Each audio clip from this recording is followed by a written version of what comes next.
Good evening and welcome to tonight's driver's ed class. So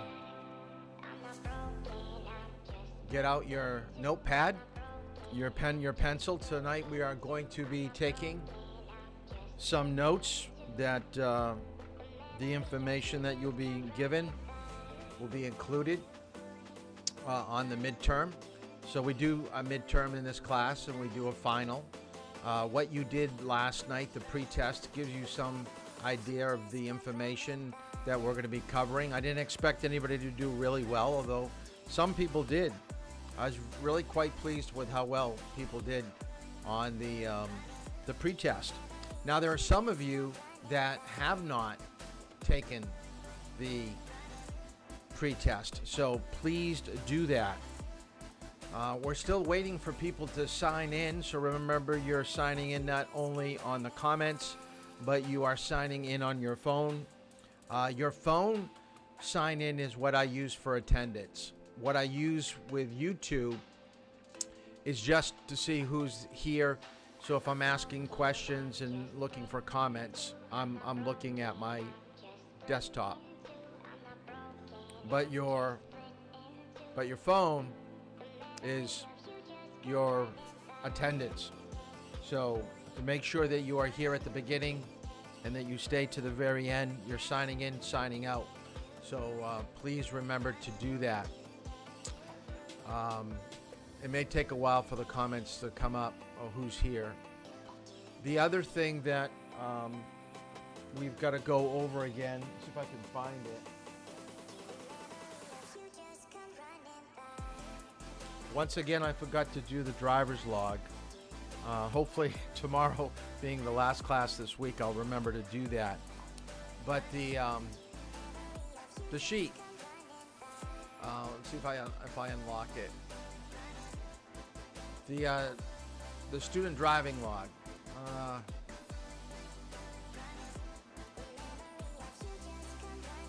So I'll have to remember to do that. But please fill out the student driving log. If you don't receive it, if it doesn't download from Facebook, I can do a PDF and then send it to you that way. So please, I need that information because I've got to get to... oh, Jack, you're back for a double dose. Jack is a reoccurring guest visitor here. So please remember to do your student driving log. Okay, so that is the information that I need to send to the state. I got to get that out really soon. And what I was trying to do with the pre-test is just get a foundation of what basic information that you know. But we're going to cover all that stuff anyways in class. So let's kind of pop right into tonight's class. And it's going to be a pretty long video at the very, very end. I did a video back in October. I think it was probably the first video that I ever did for YouTube. Little did I know that I was going to go online with the driver's ed program. I just figured the first week of class, we usually don't get out to the car for 3, 4, 5 days. So why not do a walk around the vehicle, show you what it looks like. So when you get in the car, at least you're somewhat familiar with the car that I drive compared to what your parents have. So we're going to try to do that also tonight with the video that I did. So let's kind of jump right into things. So the question is, are you really ready to drive? I think most of you have probably taken a trip where you've had to fly somewhere, and you probably know that you're waiting in the terminal to get into the airplane, and what they're doing at that time is not only cleaning it, but they're also preparing it for flight.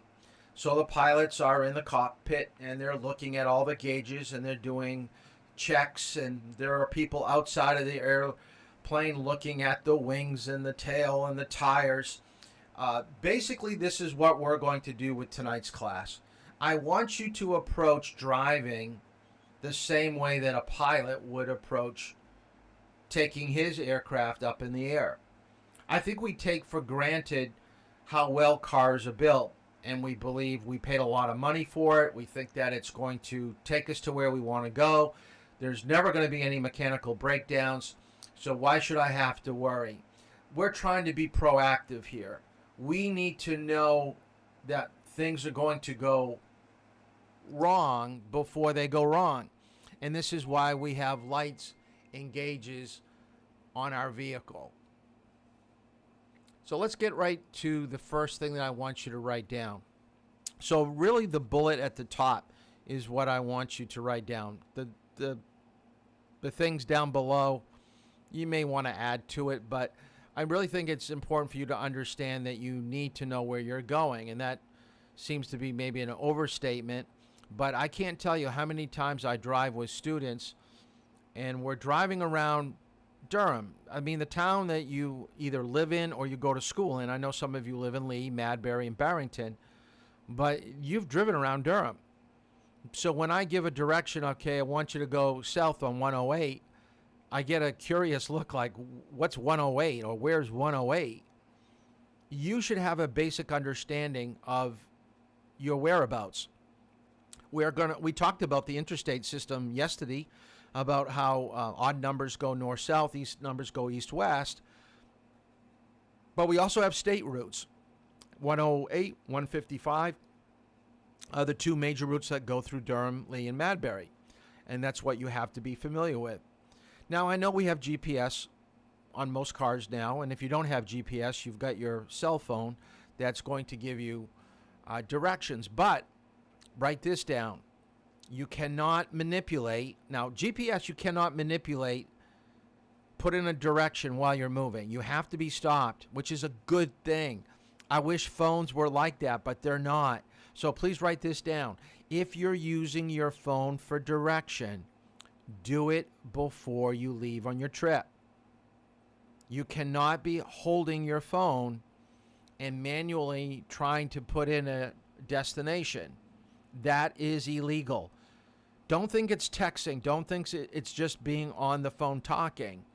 Any manipulation of your cell phone, finding, the latest, Kanye song. Can't do that. Wrong. Okay. Got to do that before you're out on your drive. Now, I added a couple other things, is that you don't want to waste fuel. So are you going to have to stop at multiple places? So map out where you're going. You don't want to waste time. You don't want to waste fuel, because more time in the car is going to be wear and tear. If you ever think about reselling your vehicle, it's going to be worth less because you have more miles on it. It's wearing down. So you should always know where you're going. Now, when you're driving with me, I'm going to give you directions, so there's no need for you to worry about things. And this is the way I want you to remember how I handle directions. I am going to always tell you probably about a half mile, quarter mile before we're going to do something. If I'm not saying anything, we're staying on the road that we're on. Even if it bends right, bends left, we're staying on that road. I don't want to be talking all the time. I want to watch and see what your tendencies are as a driver. So I don't want to overload you with, information, constantly chattering while you're driving, because that could be a distraction. You may be less of a driver trying to process everything that I'm doing. Now, when I do give you directions, it's going to be for turning, maybe going through a traffic light, making a lane change or a merge. And I may also tell you afterwards that it could have been done differently. It could have been done better. My job is to help critique your driving, to let you know what the state would view as good driving and bad driving. But other than that, I'm not going to probably say a whole lot. I mean, if we're at a stop sign, I may, ask you if you play sports or something like that. But I'm not going to really get into your head and distract you as a driver. The other thing that I want you, and now the state, and I should have put this up here. This is something I've been using for a long time, so I didn't update it since I've been online, which I probably should, is that the state requires me, and I haven't done it, to ask every single driver before they get in the car Do you have a fever? Do you feel well? Do any of your family members have they had COVID? Are they not feeling well? I mean, there are like 6 or 7 questions. I think I'm going to stay. If you don't feel good, don't come to drive. Okay, we don't know at this point what's being passed on, so we don't want to make things a lot worse. But if we were out of the COVID bubble and you were just driving, remember, your emotional state does make you a worse driver. So if you are tired, you are not driving your best. If you're under the influence of drugs, alcohol, if you have a sprained ankle, a sprained wrist, it does affect the way that you move the vehicle. Can you still drive? Possibly. Will you be your best? No. So we always have to take an inventory of ourselves when we drive. And I want you to be at your best. So just write that down. Know your physical, emotional state. Be your best when you drive. I still can remember a student I had from Oyster River. This was probably 12, 13 years ago. Saturday morning, 8 o'clock. We were doing some lane changes, and we were going around the UNH campus, and we came around one of the corners, one of the bends that's kind of windy, and we hit the curb. And very unlike this driver, she's usually was a very good driver, and it was like, hey, what's going on? You just hit the curb. Why did that happen? They go, I'm a little tired. Well, what time did you go to bed? Now, remember, we're driving at 8 o'clock on Saturday morning. I went to bed around 4:30, 5 o'clock. You mean you had 2.5, 3 hours of sleep, and now you're driving? No wonder. No wonder you're driving like this. So just because you're awake doesn't mean that you're at your best. So remember that. We're going to have a whole section on fatigue anyways. Next thing. Take a look at the weather. Know the weather for the day, especially if you're going to be driving for hours on top of hours. Because as you go from state to state, hour after hour, just because it's nice where you are when you started out, it may not be that way when you finish. So, why is it important to know about rain, fog, snow, and darkness? Because it's going to affect the way that you drive. Traction is the biggest problem that we have with weather. Visibility is number 2. So write that down. Your weather that you drive in cuts down what you're able to see. Don't see signs as well. Can't see your road markings.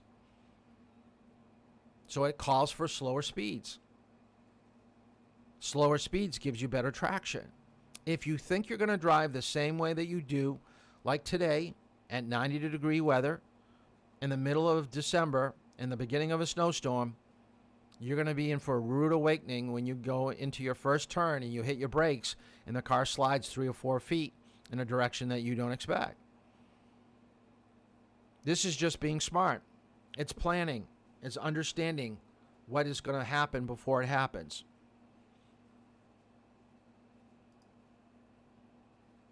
Now, traffic conditions, and you don't have to write this down. And I put down a few situations where, and this is for those of you that really have limited amount of driving. So I want to, and I don't know if your parents listen in on what we're talking about, and maybe you won't admit to it on YouTube here, but there are going to be driving situations that are above your skill level right now. And at times parents will thrust you into that driving situation where you're really not ready. And it could be the highway, it could be driving through the city just because you're taking a family trip or going somewhere on a Saturday. We'll let Johnny drive. Well, Johnny's only driven twice. He's only gone through 2 traffic lights, and now he's going to be driving where he's going to have to make lane changes, and he'll be going through like 10 lights in the next 5 minutes. It's going to be stressful. So what I want you to write down is stay within your skill level, especially when you're learning. You want to learn things and you want to get challenged as a driver, but you don't want to be so overloaded with information that you can't process it. So I always tell people when is it the worst around Oyster River? Before school and after school, because there's a high influx of traffic. So trying to get to school or get away from school afterwards, it's tough. There's a lot to think about, a lot to do. And that correlates to a normal day between 7, 9 in the morning and 4 and 6 in the evening. And then, of course, holidays, you're going to have heavy traffic also. So just realize you're going to be maxed out stress-wise in these times. So if you're going to be driving, know that you're going into these areas and that it's going to be a little bit of a struggle. So you've got to be at your best. Now, I always tell parents, if you really are nervous driving with your son or daughter, take them out Sunday morning at 7 o'clock. There's no one on the road. Very few people on a Sunday morning, especially around Durham. Okay?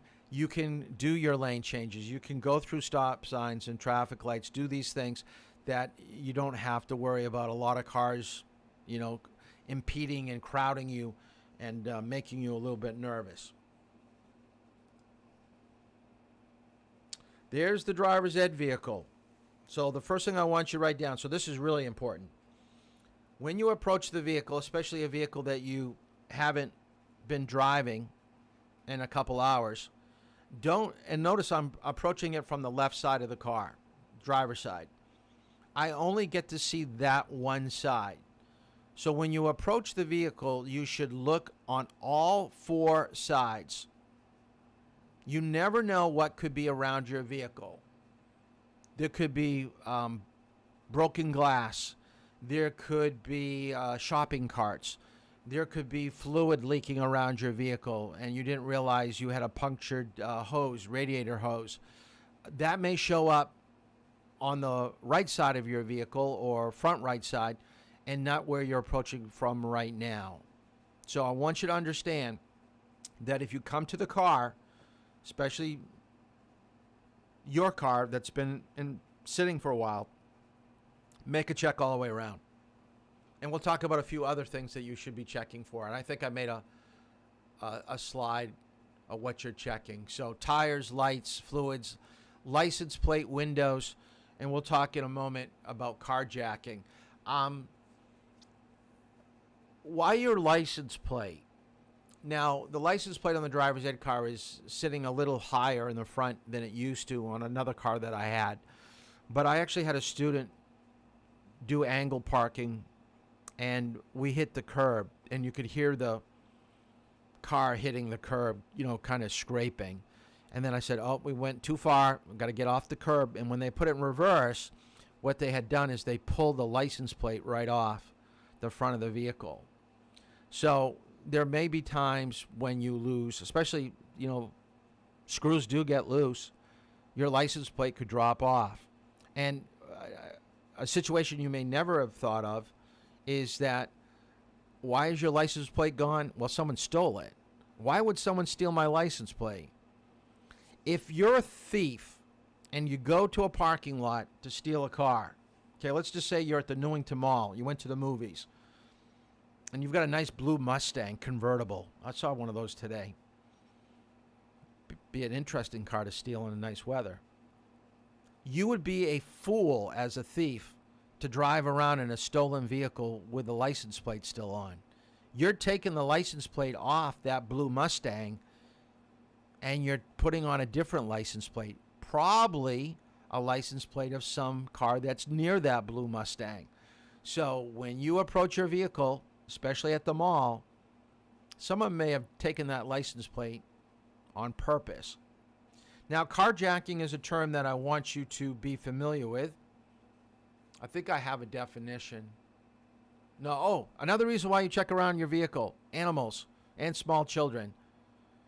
Cats love shade or in the wintertime, heat. So when you walk next to your vehicle, you may hit it a couple times, scare the cat. Okay, you don't want, to run over your family pet. And I think about every year I see in the newspaper where somebody, whether it be a grandparent, I still can remember a dad, this was in the wintertime, there was no school, and he was plowing the driveway. He had a pickup truck with a plow in front, and I think he had like a 6-year-old son, 7-year-old. It was like first, second grade. Well, he was on his sled on the front yard, and he lost control of his sled, and his sled went right behind his dad's pickup while he was plowing, and the dad ran him over while he was plowing the driveway. You got to be careful. You've got to know where everybody is. Okay? Kids that young can't control whatever they're on. Could be a bicycle, could be a sled. So it's up to you to know that they're out and they're about your vehicle. All right? Here's why another reason why you'd be checking. Oh, what happened to? I'll show you this. Another reason why you check around your vehicle, especially if you live down south.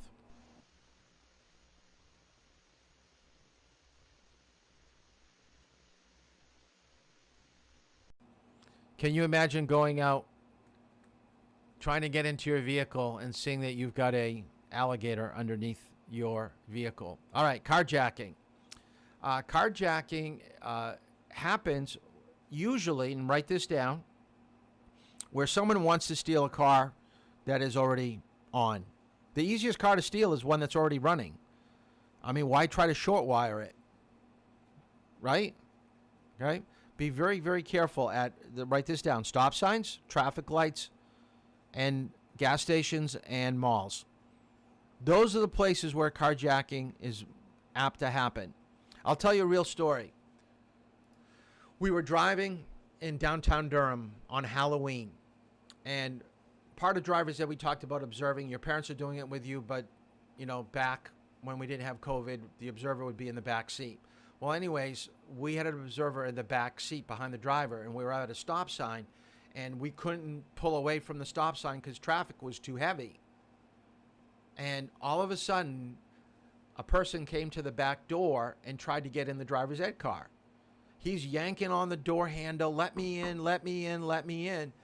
And we had to wait because we couldn't pull out in the traffic, but it was really scaring the observer in the back.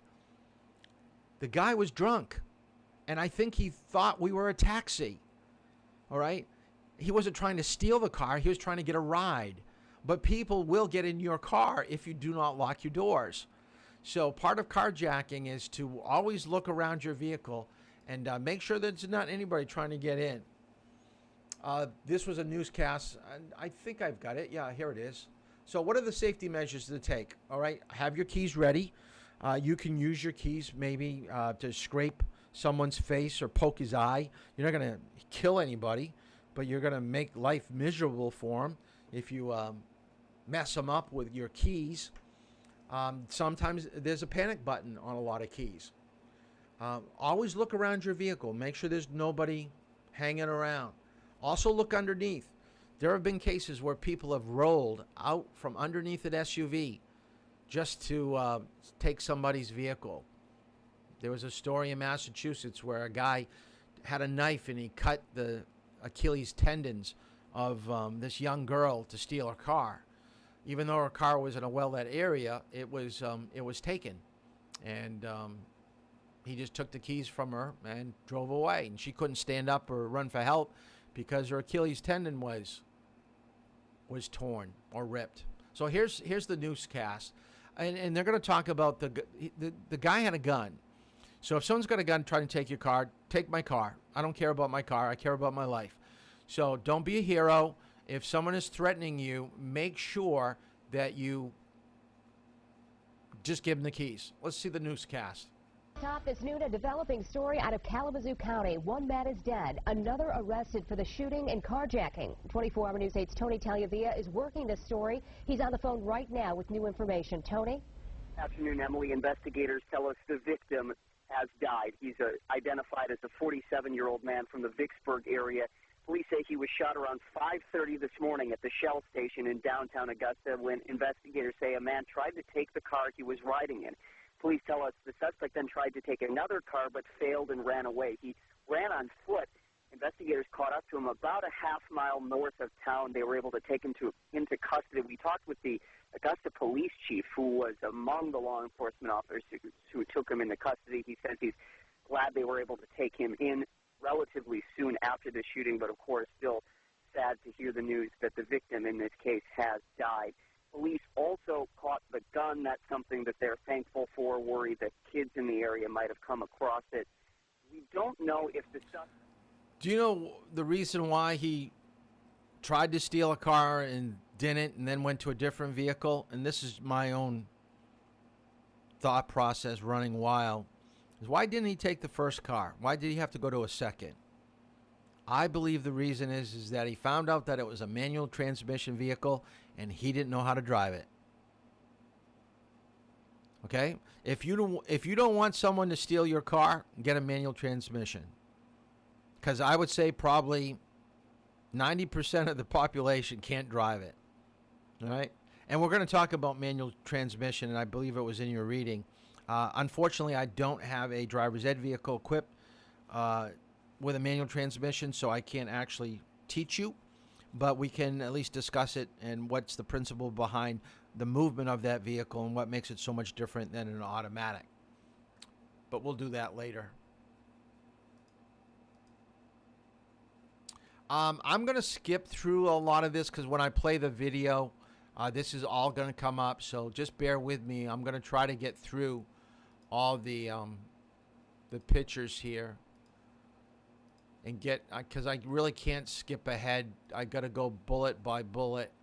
I will stop here for a second. I do want you to write this down. Your gear selector. You do have to press the brake pedal in for the movement of the gear selector. That's what makes it automatic safe.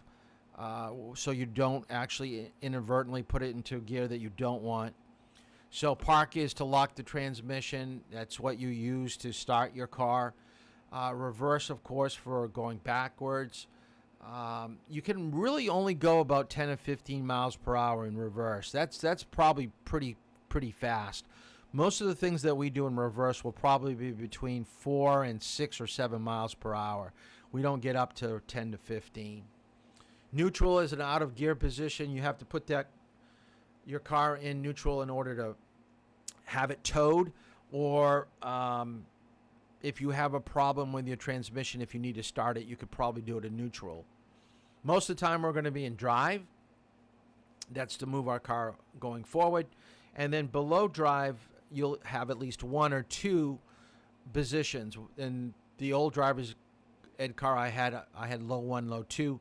In the car I have now, it's called B, which is for braking. It's a lower torque to your gears. It's almost like downshifting. It's for like towing or going up or down a hill where you want a little bit more pulling power. So that's important to know. Oddly enough, and I have to go over this, is that I can't just assume that you know this, because I've had students that did not know what the different letters meant, how to put the car into gear. I have some very inexperienced drivers, so don't feel bad if you're one of them. But I can still remember one particular student that put the car, I told him to put it in drive and pull through the parking space that was empty in front of us because we had people walking behind us, and they put it in reverse, and we almost hit the people that were walking behind us. And I said, I told you to put it in drive to go forward. And they looked at me and they said, I thought R was for ride. Okay, they did not know R was for reverse. They thought R was for ride.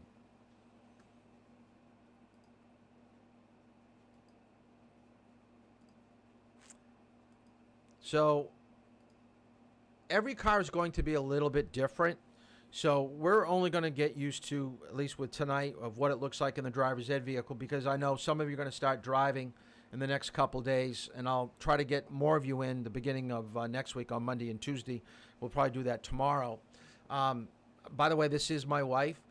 She's my guinea pig when it comes to holding the camera if I'm being filmed or if she's willing to be photographed. She was that day. So when you're in reverse, one hand on the steering wheel is preferable. It is allowed. It's nothing illegal. It's not unsafe.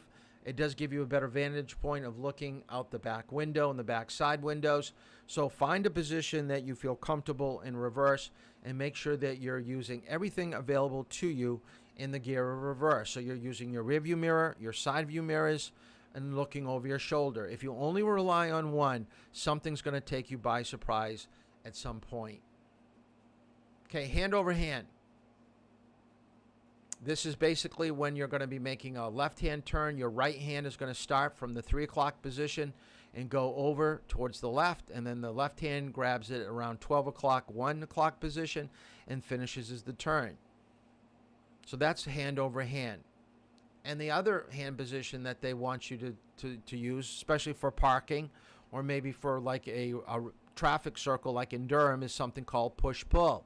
Is your hands never go above the 4 o'clock, 8 o'clock position, and you shuffle the wheel from the bottom. So those are the preferable hand positions for driving. I'm kind of a hand-over-hand driver. I do use push-pull a little bit. I'm going to find out when you start driving what are your tendencies, what are your tendencies when you make good turns, what are your tendencies when you make a bad turn. And if you are making bad turns, I may recommend a different hand position and try changing the way that you're turning the wheel. Remember, we're trying to make you a good driver. So the way that you've been taught so far, or the way that you just think driving should take place, may not be the best. So we may do a little tinkering with your hands when it comes to driving. Now, I'm a firm believer, if it ain't broke, don't fix it. So I know a lot of driving schools and textbooks say you can only grab the wheel at 10 and 2, or 8 and 4, 9 and 3. That's it. You can't do anything different. I'm not into that. As long as you got both hands on the wheel and you're making good turns, you've got good position on the roadway, I'm going to probably leave you alone. But if you're not driving very well, guess what? It's time to think about why. And it could have a lot to do with the way that you're gripping the wheel. So just be ready that I'll make some comments about the way that you're moving that wheel. Just write down dead pedal. I'm going to talk about it in the video that you'll see in a little bit. So I'm going to move that right through that real quick. There it is. That's the picture of the dead pedal over there on the left. Okay, here we go. This, I think the next 6 slides, I've got 6 or 7 definitions here I want you to write down. The first one is light acceleration.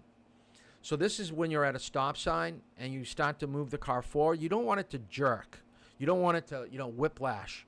So you want, very light pressure. I tell people it's almost like if there was a sponge that had been submerged in water and someone said, okay, step on that sponge just to the point where you can see water kind of oozing out of it. So you're just hitting it ever so lightly, almost like stepping on an egg just before you're going to break it. You're just pushing down on the egg just a little bit. Wouldn't take much, I think, to break an egg. So that's used for beginning of turns and moving away from traffic lights. Okay, next term. Whoop. Progressive acceleration. That is going from light acceleration to the speed limit. So what you're trying to do is it's steady pressure on the pedal to get you to the speed limit. Once you're at the speed limit, then you want to try to maintain that speed. I will tell you, the first time out driving, I am going to take you places where there are lots of hills and curves, because that is the best way that I can tell whether you have an idea of how to use the gas pedal, whether you have a sense of pressure. Can you make the car go the speed that we're supposed to be going? People kind of laugh when I say this, but with a lot of new drivers, you think you're driving the car, but in reality, the car's driving you. The car is acting, and you're trying to react to what the car's doing. The car is in more control than you are. It's almost like a cowboy getting onto a stallion. The stallion's the one that's throwing the cowboy off. He's the one that's, calling the shots. But after a while, the cowboy is able to control the stallion and make the stallion do exactly. So the car is almost the same way as riding a horse. Who's riding who? Okay, so learn to control that gas pedal. Cover brake. This is when you're taking the ball of your foot and hovering it over the brake pedal. What I want you to write down is the word anticipation that I have here in parentheses.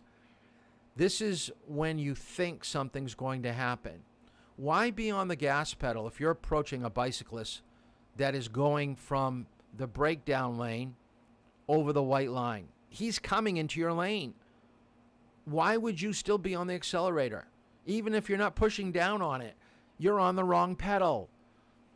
You think something bad's going to happen, and you want to be ready for it. You can also use it for coasting in heavy traffic, like down a hill.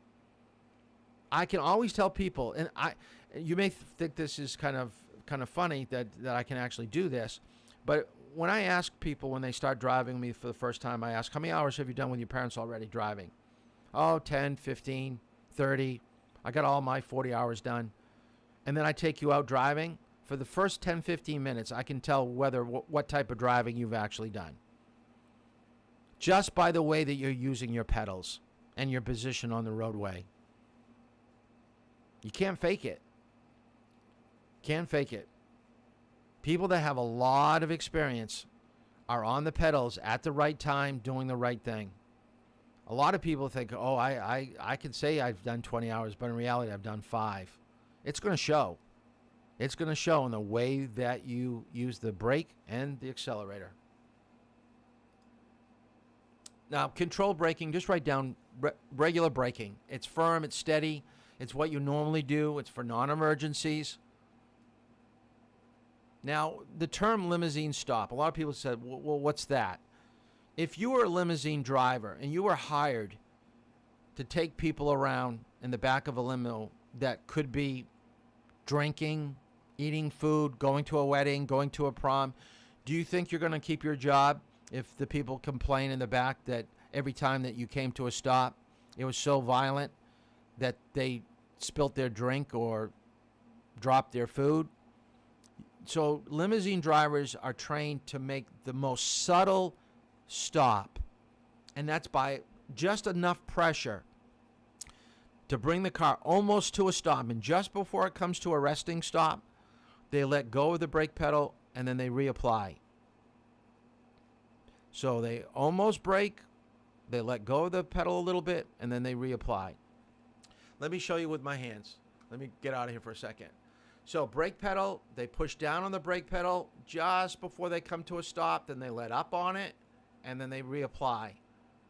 That's going to take away the... When you drive, there's going to be a little bit of a snap, okay? That is what we call a resting stop, okay? That's pitch. The car is pitching. It's going forward. Okay, that's a resting stop. You want it to be very, very subtle. Trail braking. This is when you're backing up in reverse, inching forward in traffic, creeping in heavy traffic on a highway before you move a turn. So trail braking is when you're trying to move the car. You don't need the gas pedal, but you need the car to go a little bit faster than what it's going. So just let go of the brake pedal slightly. So this would probably be the opposite of what we just talked about with the limousine. Threshold braking is maximum force. It's for emergency situations. Okay? So hit the brakes. And by the way, you cannot break the brake.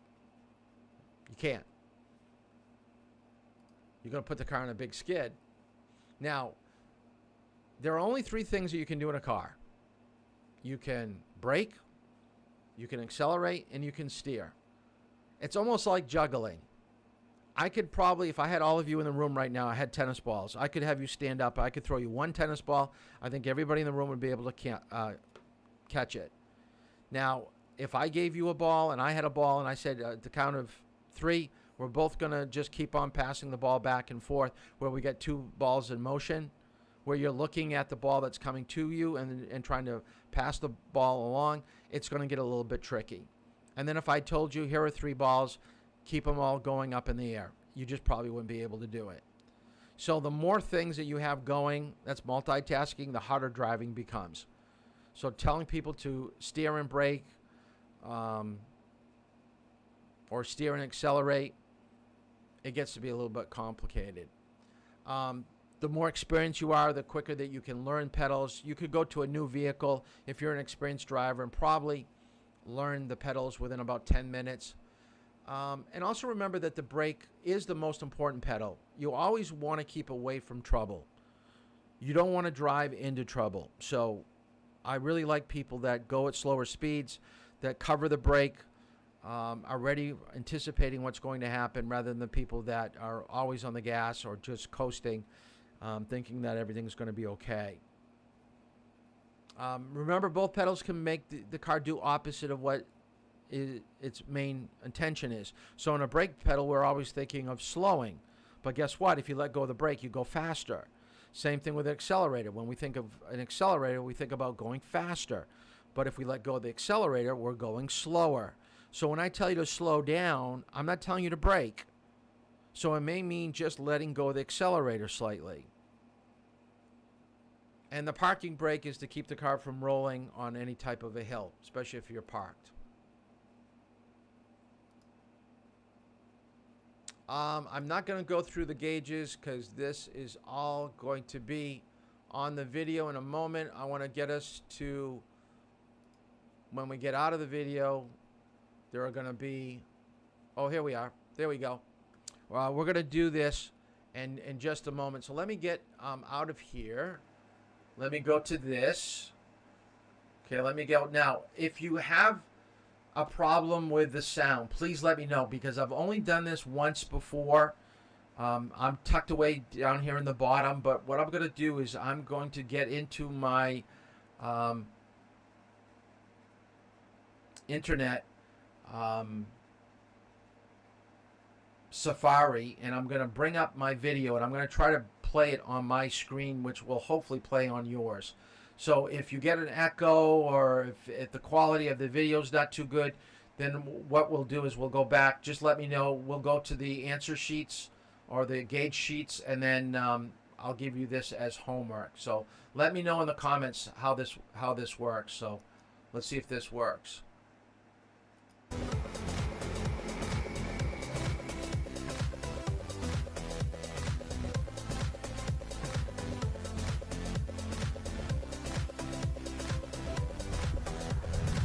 I've been teaching driver's ed for over 30 years in my local area, and I'm proud to say that my students have never caused a crash in all that time.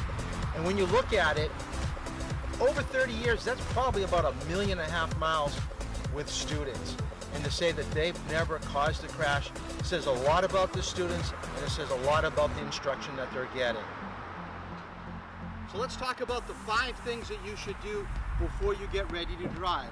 Number 1, take a quick look around the vehicle, looking at the front, both sides, and looking to the rear. What would you be looking for? Are your tires a little bit soft?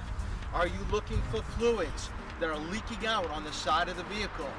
Are there any broken pieces of glass around your vehicle, or maybe things that have been left behind the car before you get in? As you approach your vehicle, always have your keys ready to press the alert button if anything looks a little bit suspicious around your vehicle.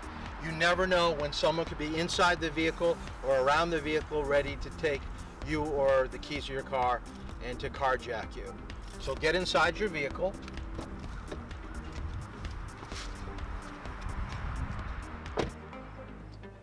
Once you get into the vehicle, 4 other things should happen. 1, you should lock your door, okay? Making sure that nobody's able to get into your vehicle once you start driving. It also gives you added protection in case you are hit, that the frame of the vehicle won't twist and pop open a door. The second thing you want to do is to adjust your seat, not only for height and depth, but to make sure that your hand position will be adequate to make good turns. Now, how do you know that you're close enough to the steering wheel? Probably the best way to do this is to rest your wrist at the very top of the steering wheel to make sure that when you drop your hands down into 10 and 2, 9 and 3, 8 and 4, that you have a slight flex to your elbow to make a good turn to the left and to the right. So you've locked your doors, you've adjusted your seat. You need to lock your seat belt, make sure that it is clicked in, you hear the click, that your lap belt is where you normally have your belt, below your belly button, and to make sure that your harness here is not too low or too high where it's rubbing up against your shoulder. The last thing that you need to do is to adjust your rear view mirror. So basically you can see all the back window. The side mirror control button is on the door handle where the L and an R. Other cars may have something where it's a little of a twist knob with an L and an R and a toggle switch. But basically Remember, the you car want to has adjust to your be mirror so on that to you do can see a very, the very side small mirrors, amount so they don't of work if the car's not the on. car in your side view mirror. So do the left and then do the right. Make sure that it's adjusted just right. Also notice in this side mirror that we have a blind spot mirror. This is a convex mirror that allows you to see a wider angle. Some cars actually give you a blind spot monitor where it will actually flash a light indicating that someone is entering the blind spot area. So once you've gotten everything adjusted, then you can basically take a look at your instrument panel. To start a vehicle that doesn't have a key, one of the things that you have to make sure that you have on your person is something called a fob. And that fob allows you just to hit this power button and the car starts right up. If you take a look at the instrument panel, lights will come on and then turn off as the computer checks each item to make sure that it's in running condition. Now, the thing to remember about lights on the instrument panel: yellow lights tell you things are activated. Red lights indicate that it needs your attention. If you take a look at the dash, the speedometer is the dial off to the right. Notice that the seatbelt light is on. There's a passenger in the vehicle without a seatbelt, so make sure that all your passengers have their seatbelt locked. Notice the seatbelt light is now off, has been clicked.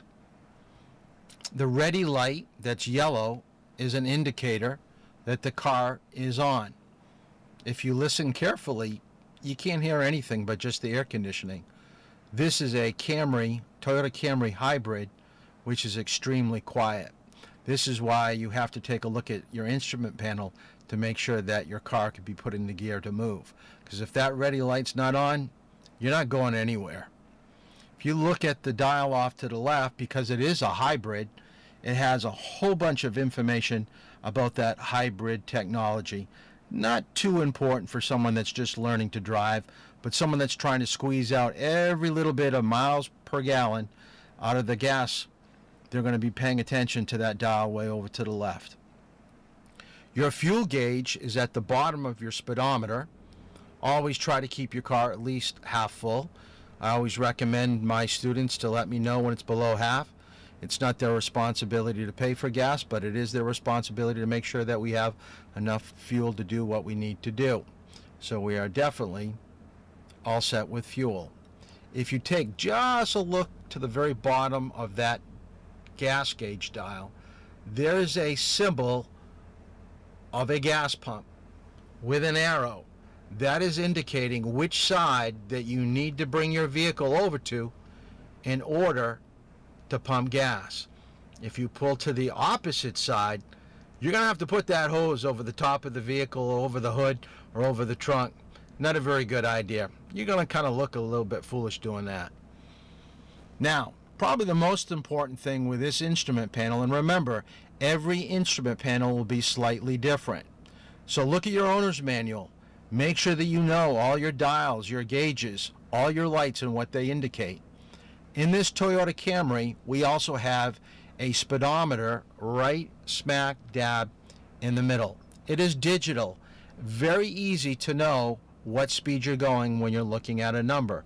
Rather than looking at the dial, trying to guess whether it's 5, 10, whatever it is, really hard to do when you're learning to drive because your focus should always be on the road. So a quick look down at the speedometer, see the number that you're trying to aim for, what the speed limit is, and then look back up at the road. It's also important to see that there is a distance to empty. So we get to go 498 miles on the remainder of the gas that we have in this vehicle. We have an outside temperature gauge telling us it's 77 right now. Why is that important in a vehicle? Because in colder temperatures, you want to know when the road is going to start to freeze over. At the very bottom of this indicator, you have what gear that you're in. We're in park. So when you depress the brake pedal and go over to the gear shift, depending on what gear that you put it in, it will be indicated right there in the middle for you. You also have a odometer, which will also act as a tripometer if you were to press a button.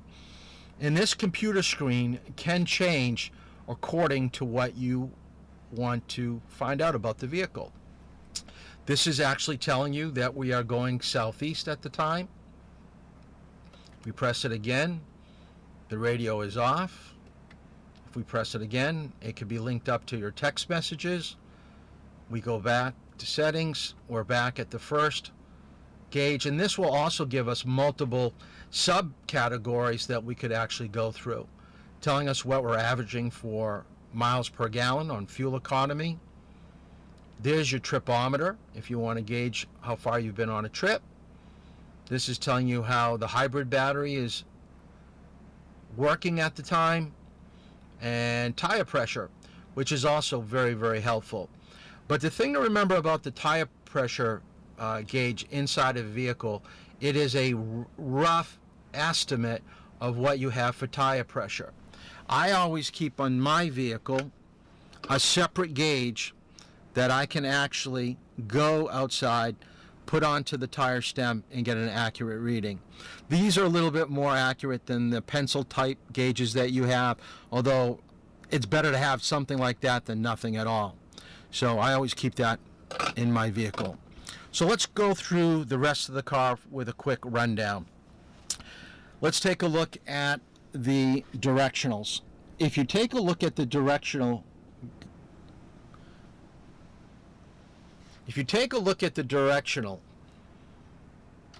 up is right, you can see the light flashing, down is left. In all the years that I've been teaching, there has not been a class where I haven't had a couple students that do not know their left and their right.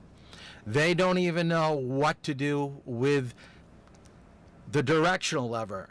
To go left, do I go up? Do I go down? They're very confused. They're very nervous when they start to drive.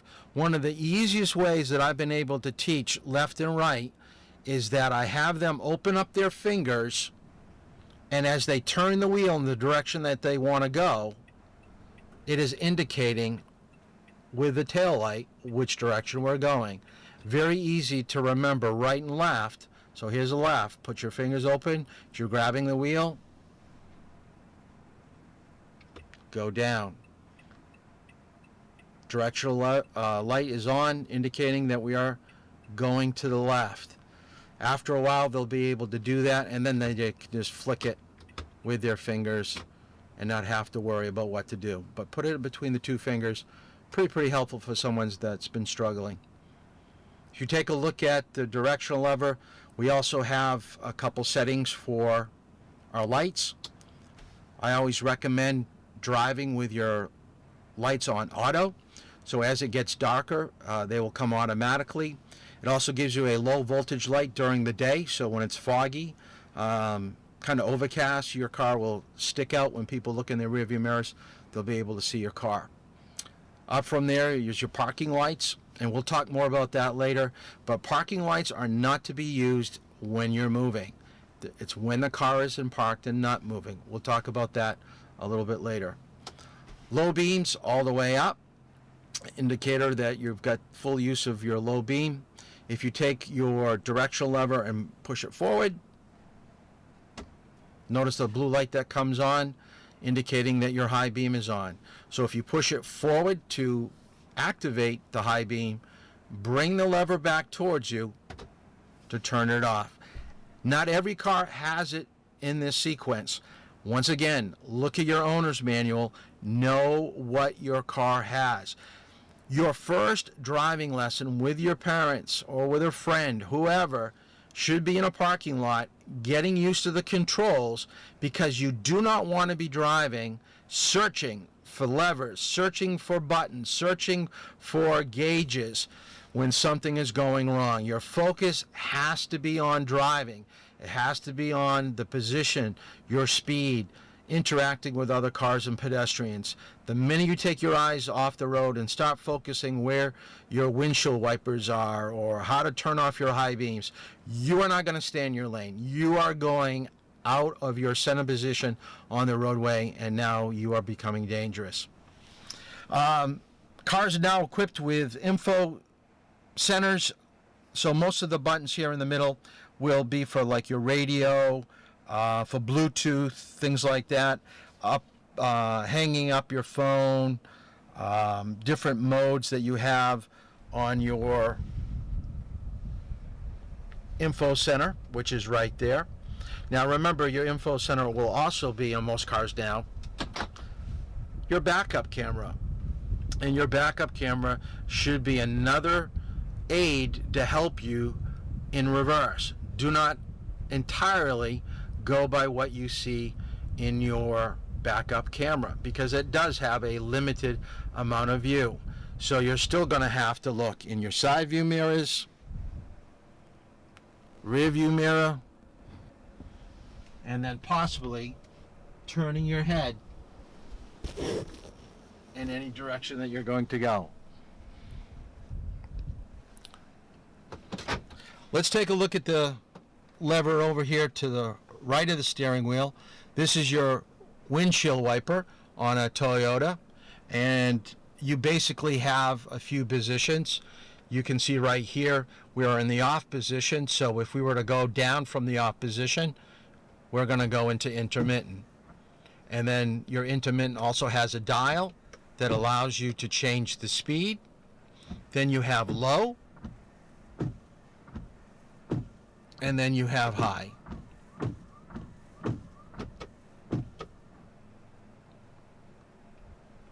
If you take a look at the center of your console, you basically have your hazard lights, emergency flashes, whatever you want to call them.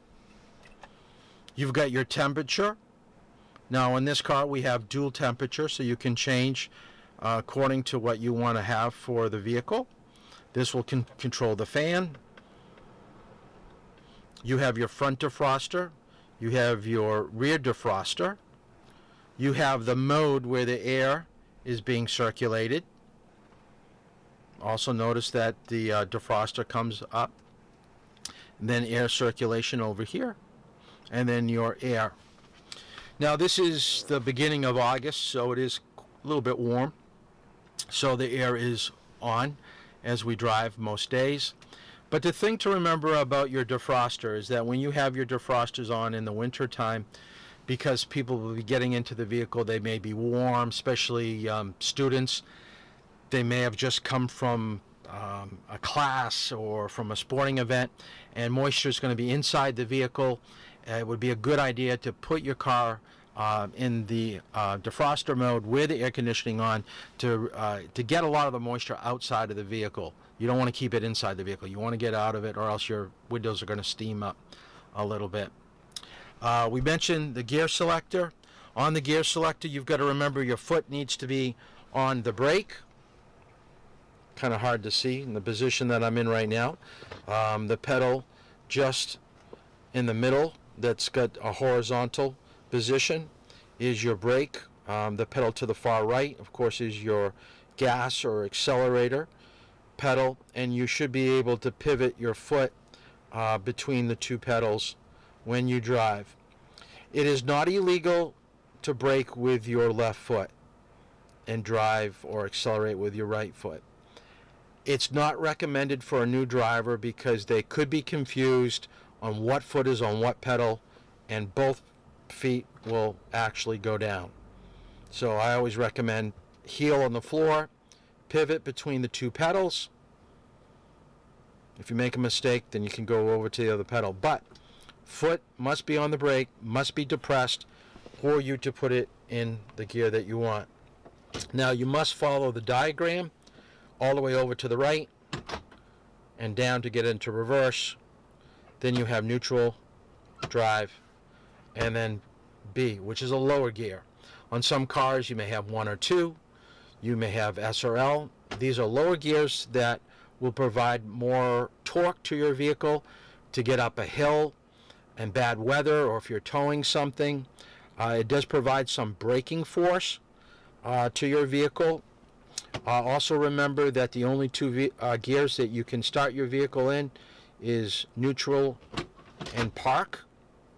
If you have any engine problems, can get the gear selector out, maybe putting in a neutral and starting up, that will get you going. In this particular vehicle, we have seat warmers. So we have that down here. So make sure you don't accidentally have that on in the middle of summer. You're going to put someone into a hot seat. It won't be too comfortable when they drive. Back to the info center here. The thing I want to point out is that every car is going to be set up for the owner of the vehicle. So when I get a student in the vehicle, very important to let them understand that this is for backing up. We're going to use the backup camera. If we ever do listen to music, it will always just be on a station, really at a very low volume, but not to mess around when you're learning to drive with the instrument info center here. It gets to be very distracting, so not a good thing to do in a car that's moving. So let's just turn this off here, power this off. That's good. Parking brake on some cars are between the bucket seats, but in this particular vehicle it's down far left underneath the instrument panel. Take your left foot, push down on that parking brake, and then push down to deactivate it. Just below that, you can see over here is a piece of plastic. Right here is what we call a dead pedal. In this dead pedal, you push your left foot, like I am right now. This provides, if you take a look what I'm doing with my back, notice that when I'm pressing on my left foot, my back goes against the back of my seat. That's allowing me to just stay upright. Think about this. If you keep your left foot, see how a lot of people may keep their left foot underneath their right foot? If you take a look, if I'm making a turn right now, notice what my upper body is doing. It's leaning. So in case of a crash, the airbag is only protecting your shoulder and not your upper body. Pressing on your left foot presses your back up against the seat and allows the airbag to do what it's meant to do, is to protect all your vital organs between your shoulder blade and your belly button. So don't put that foot underneath. Don't lean into your turns. Stay upright in your driving. Now, while we're here talking about position, be extremely careful about people that want to get extremely close to the steering wheel. When you have your elbows pinned up against your body, it doesn't allow full rotation of the steering wheel. It doesn't allow the airbag to come out correctly, and you're going to do some internal damage to your upper body and to your face. This is way too close to a steering wheel. Now when you go back, a lot of males think that they're at home in their easy chair, and they want to drive like this. One hand, a lot of times, if they've had some experience with driving and they have basic controls of a car, they think driving is more comfortable this way. Same problem as being too close. It doesn't allow you to have the right hand position or to allow you to turn the wheel in a manner to handle most emergencies. Could you drive straight down the road like this? Absolutely. But you put a child that's coming out in front of you, an animal, you're too relaxed. You're too relaxed. So, as we said earlier, what you want to make sure that you're doing is allowing yourself to have your wrist at the top of the steering wheel. So when you drop down 10 and 2, 9 and 3, 8 and 4, then you're in the best position.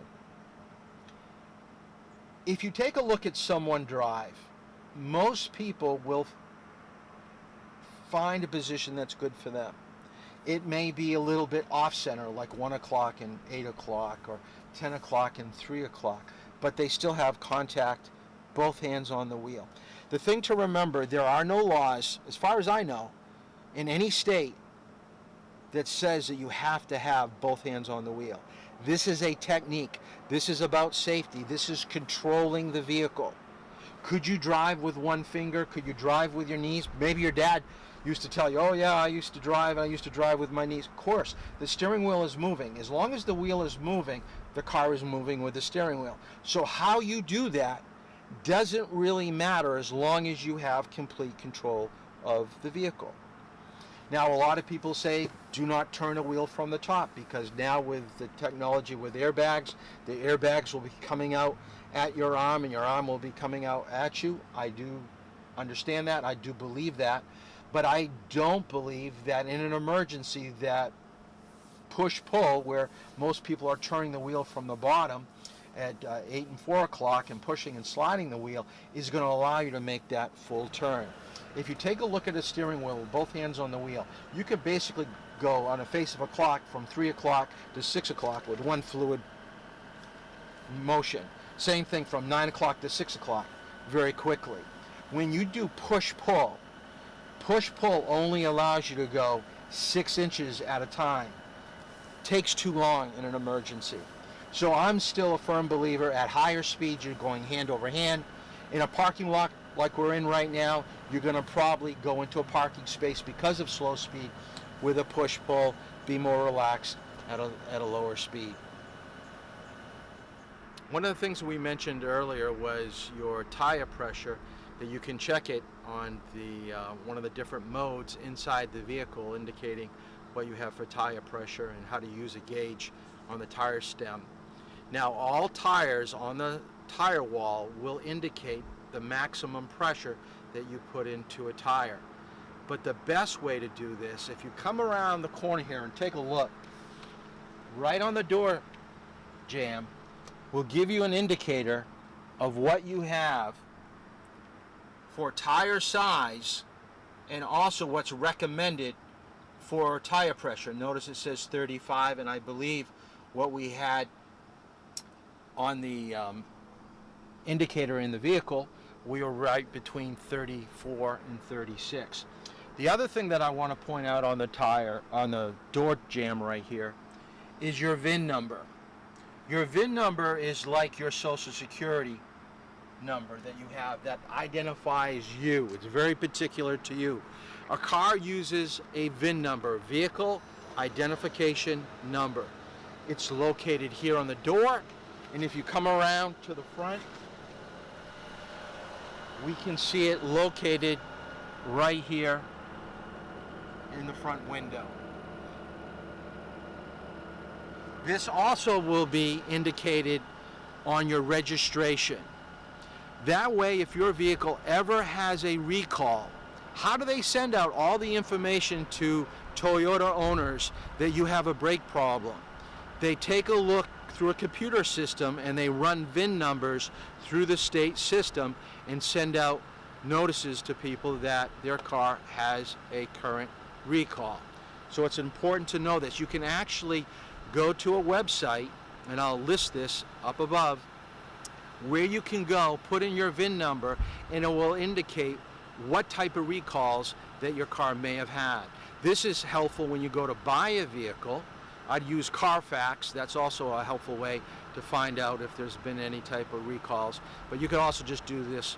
I think it's safercar.gov, and you put in a VIN number and model year, and it'll give you all the information about recalls. So these are just a few helpful tips to get you out on the road going for your first drive. So hopefully, Watching, my oh. first video for peace, love, and safe driving.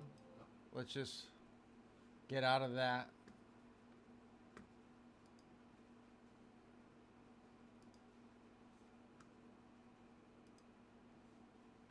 Hopefully that was somewhat helpful to see the inside of the car. So when you come to drive in the next few days, up to a week, you'll be able to jump right in and do some of the things that we need to do to get out on the road a little bit quicker.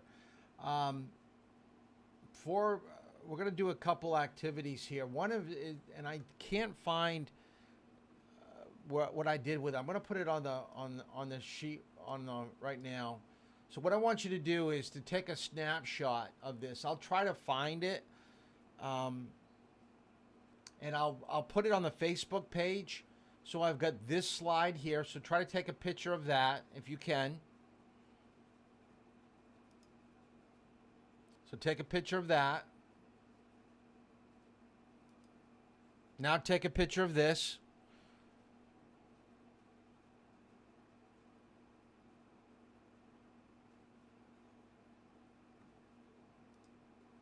And that is going to be part of what I want you to do for the rest of tonight for our class, is be familiar with all the instrument panel symbols and levers. Some of those are levers that are not all symbols.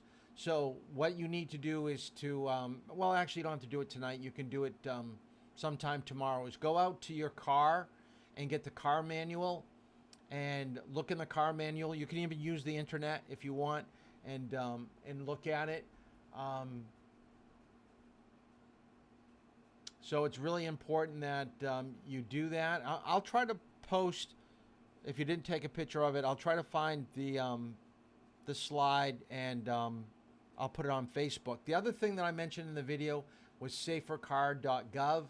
So I want you to go to safercar.gov, and I want you to do a research of your vehicle that you have at home that you drive. How safe is it? And I want you to do that for part of your homework. So just take a snapshot of your vehicle that you've researched and send it along to me. So it shouldn't take you too long. It should take you probably 10-15 minutes to do that. Bring the car manual to class tomorrow night. I'll give you another assignment that you'll have to do with the car manual. It's a little bit more involved, and you're probably going to have to get your mom and dad involved in it, because it has to do with some of the major things on a vehicle. But we'll talk more about that tomorrow. Tomorrow's class is going to be on seatbelts, airbags, and helmets. So we're going to be talking about those things. I see that some people aren't here. Remember, if you are not going to be here and you're going to watch it at a later point, you need to tell me you're not going to be here. This being an online class, that attendance is important, and doing your homework, and also having that student log, driving log.